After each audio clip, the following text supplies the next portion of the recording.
গাজায় ইসরায়েলের সামরিক অভিযান শুরুর পর থেকে এ পর্যন্ত আত্মহত্যা করেছেন অন্তত 50 জন ইসরায়েলি সেনা। ইসরায়েলি সংবাদ মাধ্যম হারেটস এক প্রতিবেদনে এ তথ্য জানিয়েছে।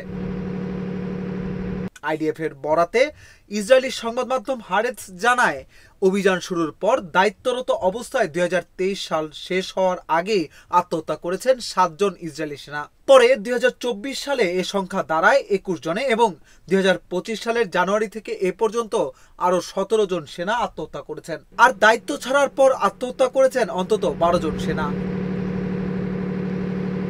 বিষাদ, অবসাদ ও ট্রমায় আক্রান্ত হয়ে প্রতি মাসে ইসরায়েলি সেনাবাহিনীর পুনর্বাসন বিভাগে ভর্তি হচ্ছেন শত শত সেনা। যে মানসিক সমস্যায় তারা ভুগছেন, চিকিৎসা বিজ্ঞানের ভাষায় তাকে বলা হয় পোস্ট ট্রমাটিক স্ট্রেস ডিসঅর্ডার বা পিটিএসডি।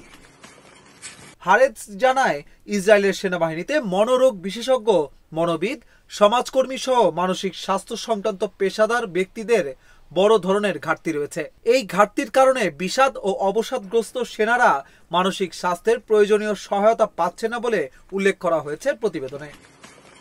2023 সালের 7 অক্টোবর ফিলিস্তিনের স্বাধীনতাকামী সশস্ত্র গোষ্ঠী হামাস ইসরায়েলে হামলা চালায়। এতে 1200 জনের বেশি মানুষ নিহত হয়।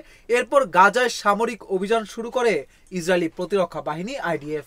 প্রায় 2 বছরে গাজায় ইসরায়েলি অভিযানে 60,000-এর বেশি ফিলিস্তিনি নিহত হয়েছে। অপরদিকে ইসরায়েলি সেনা নিহত হয়েছে প্রায় 1000।